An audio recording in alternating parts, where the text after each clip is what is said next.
So starting off, we know that this was derived from a short. So with that, you have a template and a blueprint. I want to know how you come together to figure out which parts you want to expand upon or what part of the story you want to add to and enhance. And Tracy, I'll start with you.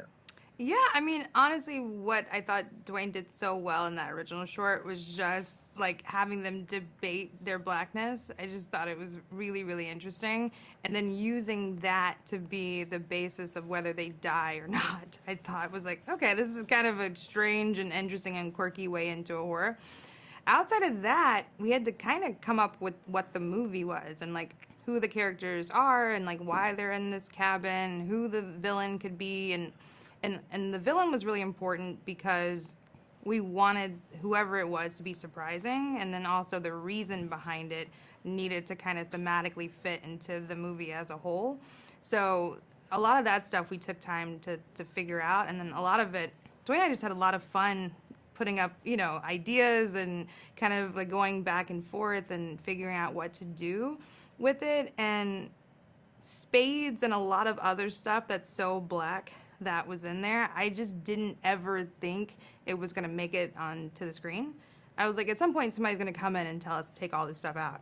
And then it was shocking. The trivia, the spades, all of these like really black elements that we loved about it were protected. And a large part of that was Tim as a director, to be honest. So, kind of expanding on that theme, I think that this is a film that definitely you need to see with an audience. There are certain moments where the audience, we were singing together or in agreement with things that happen on the screen. So, I want to know from both of you, and Tim, I'll start with you. What is your favorite thing to experience that's a part of Black culture within a group? Oh, wow. Good question. Look, I think in a group, when a concert works well, I mean, I'm always. It's so funny. A while ago, especially with Barbershop, it's been with a lot of films that I've made. I always just wanted to recreate the feeling that you have when you're in New Orleans and Frankie Beverly and Maze are on stage, and that experience inside of that concert is so. When you have like music that's together that everybody knows, it's just the best. I mean, that's so. As a group together, I love it when that happens.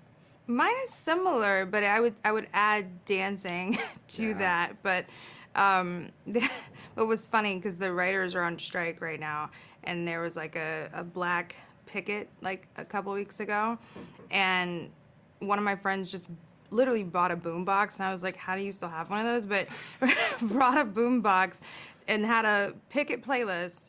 And it was just all the like turn up songs, and I've just never, and there was no instruction manual, no nothing, and it was just a bunch of black people just dropped the signs and just started dancing in the middle of the street and I was like, this is what I love. We just need a little bit of a beat and a reason to congregate, and we'll turn it into something that it wasn't supposed to be necessarily, but we made an impact.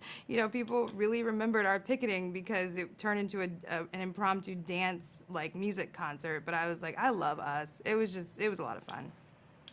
Obviously, this film is going to start some debates about things as far as, questions in the culture. So I want to know from you, if you had a friend group, what would get them kicked out of the friend group the fastest? Not knowing how to play dominoes, messing up the macaroni and cheese, or reneging in spades?